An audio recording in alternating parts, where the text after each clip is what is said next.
I'm going to start by saying this isn't a hype-driven unboxing.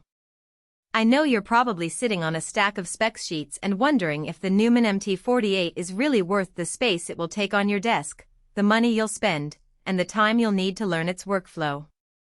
The truth is, buying an audio interface is a little like choosing a kitchen knife. You need something that fits the way you cook, not just the most impressive headline. If you've ever felt unsure whether a premium interface will actually improve your mixes, or worried you'll end up with a box that sounds great on paper but feels cumbersome in the everyday studio, this review is for you. Link is in the description if you want to check the product details on Amazon. First, let's talk about the kind of person who might be eyeing the MT48. If you're a home recording enthusiast who already knows how to track vocals and guitars, and you've outgrown a 2-in/2-out interface, you'll appreciate the extra I/O.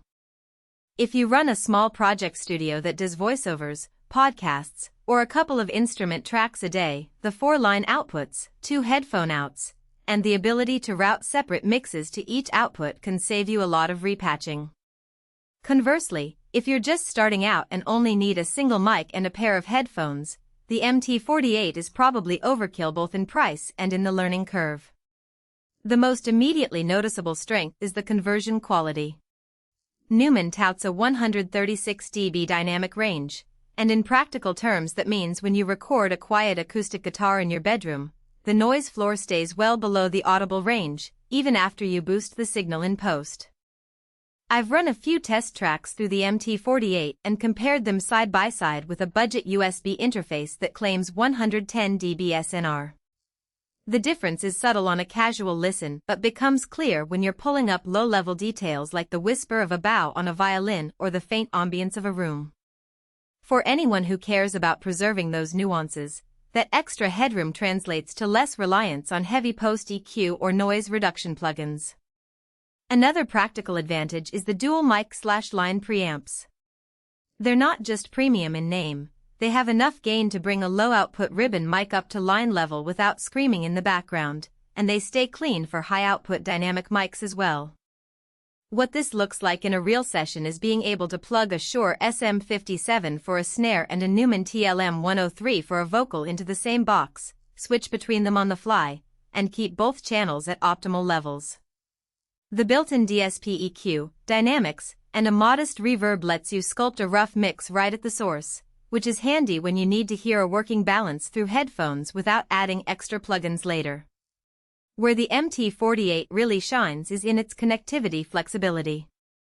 The USB-C port gives you a simple, low-latency link to your computer, but the real game-changer is the ADAT and AES67 ports.